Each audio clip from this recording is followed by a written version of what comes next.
presentation reviews the concept of cultural quarters as an approach towards urban regeneration. This is a scholarly work of John Montgomery, who is an urban and regional planner specializing in economy, culture, and the design of cities. This scholarly publication discusses the making of place-based culture in broader sense. This publication is divided into two parts. The first part discusses the conceptualization of cultural quarters, highlighting the most traditional terminology like urban form in broader sense. The second part attempts to discuss the method to preserve and promote cultural production of place and how it can be integrated with economy of place. The publication begins with the discussion on great cities around the world and what and how are they shaped by what makes them great cities. Such cities have identifiable quarters and cultural entrepreneur, along with planning and policy domain, acknowledging such phenomena and work towards their promotion and consumption. The local civic authorities fully realizing the fact that such formation and promotion of cultural quarters will revive and regenerate the declining, especially inner core areas of the city. The question now is what is cultural quarters and how the author attempts to build the argument of identifying the cultural quarters in a given situation. In order to understand the meaning of cultural quarters, one needs to acknowledge that the setting must have first important criteria that place must have living history.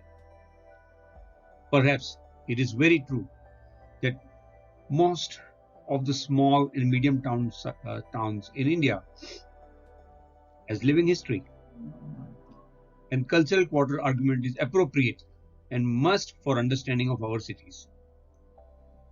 The second important aspect that governs the conceptualizing of cultural quarters is its meaningful relation with place geography. The fine examples are sacred cities and cities driven by local and indigenous economy. The third criteria articulates the mixed-use nature of any setting, which gives rise to various kinds of social, economic, and cultural transaction in various time and situation.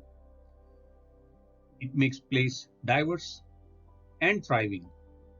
The fourth criteria are about social practices and placeness situation, while the fifth criteria discuss the character of physical form and quality of its architecture.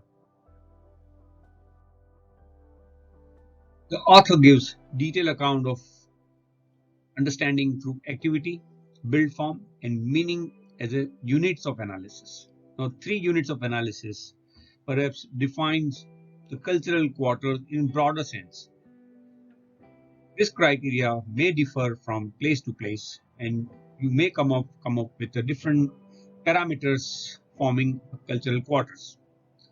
The first criteria broadly discusses the social, cultural, and economic aspect of the place, which requires to be operationalized through diversity of land use, variety in cultural settings, evening economy of the place, small and medium and large enterprises at the same time, and place and presence of street life and access to public wealth.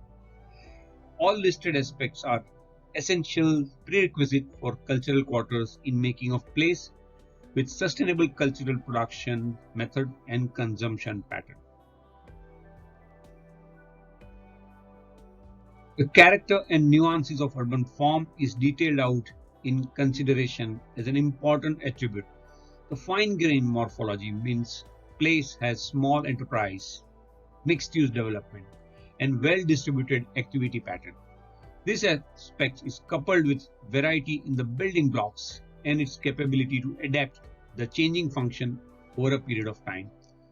The attributes like permeability, legibility, quality of urban spaces, and activity frontages are important attributes of urban form to make place socially and culturally interesting. Jane Jacobs identifies four essential preconditions for urban environment which help promote city diversity, mix of primary uses, intensity of build form, permeability, and mixture of building type, ages, sizes, and conditions.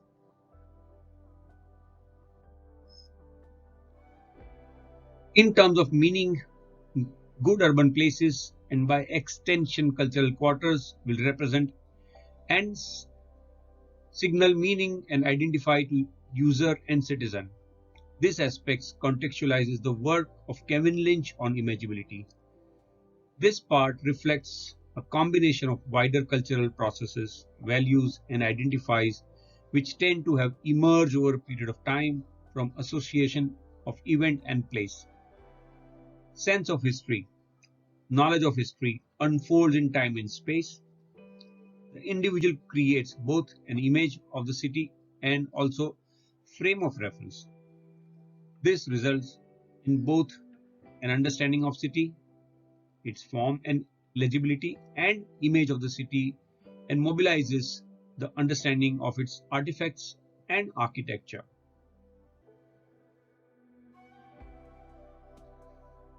The interrelationship of all three aspects have its own history to tell as it unfolds and experiences simultaneously. For example, to remain interesting and successful cultural quarter, a place,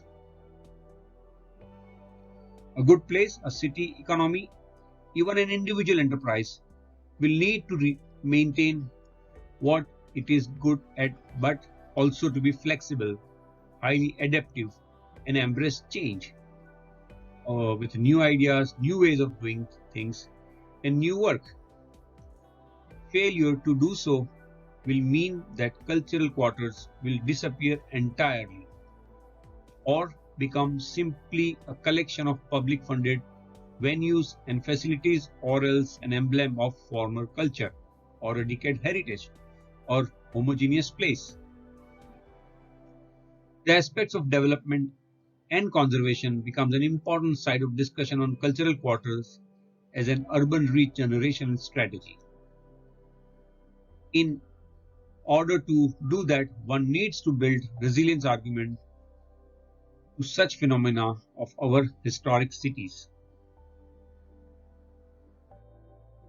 It is important to stress that good cultural quarters would contain a unique mixture of elements ensuring capabilities adapt finer as well as impactful forces in timeline. He has enumerated the generic list of attributes that requires to be addressed while locating such phenomena in the city or place.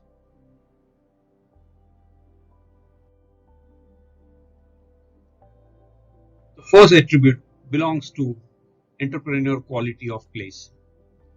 The entrepreneur quality of place shall bring about various culture and social enterprise to the place and also blurs the fine boundary among various aspects of experience of that place. This attributes vary from place to place. However, in a most broader sense, he has put it in terms of cultural venues at variety of scales, festivals and events, availability of workplaces for artists, low-cost cultural producers, small from economic development in cultural sectors, managed workplaces for offices and studio users, art and media training and education, art in environment, community arts development initiatives, complementing daytime user and complementary evening user, and stable arts funding. Now, what he's talking about is some of these more broader aspects of formation of such territories and how really it can help in regenerating certain place like inner cities or historic places. It is necessary that in any such places at least has sizable activity in area that occurs in the street, various places, in spaces in the city. The public realm must address various types and size of activities and provide important setting for social, cultural, and economic transaction. The activity and transaction vary from age group, social and cultural background, or economic class. The dynamic quality of good cultural quarter is its capabilities to accommodate simultaneously at any given time. What he's trying to discuss that the place which can accommodate complexity of activity, a place which demonstrate myriad patterns and movement systems, uh, diversity in primary and secondary user, uh, from fine-grained economy to large-scale economic activities, active street life, evening culture, and variety of opening hours, and the presence of people attractors such as venues, galleries, and good restaurant and specialty shops. Now, all this amounts to that how place can become diverse and place can become more attracted by people of various age groups, various class, and this is very important uh, for any setting to become a cultural quarter. One can easily demarcate such quarters exist in, I mean, most of the historic cities when they have special events, when they have a variety of shops, a variety of local produce goods being sold on the street and things like that. And these are very important part of cultural quarters. Finally, he summarizes the attributes that hinder the process of formation of an interesting cultural quarter of place. The attributes are relations between activity and urban form. Now, this attribute is very important. Uh, a relation between activity and urban form, if they are not congruent with each other, it means the urban form is not capable of handling, able to adapt new changes. Geography and culture of place. This is also very important because cultural quarter and indeed the wider notion of city creative economies cannot be considered in isolation of geography. And very idea of culture that belongs to place, that there is a sense of embeddedness that creates a more important smooth place for cultural production. The capabilities to produce newer meaning and use over a period of time, and dynamic quality of place to adapt and transform. I think in this criteria, he's talking about how place changes, transforms, and adapt new means of production and new meanings as an image. Hence, it is important for us to build not only understanding of cultural quarter, but also developing resilient strategies and operationalize it as an urban regeneration paradigm. A good place, good city economy with individual and collective enterprise is required to maintain what is it good, but also to be flexible, highly adaptive, and embrace change. Now, these are very key phenomena to any place, historical precincts or inner core city areas, and one need to identify such phenomena, such activities, such flexibilities, such permeable characteristics of urban form, its relationship with geography, in order to qualify it as a good cultural quarters. And this perhaps will help us in locating and strategizing the urban regeneration for years to come. Thank you.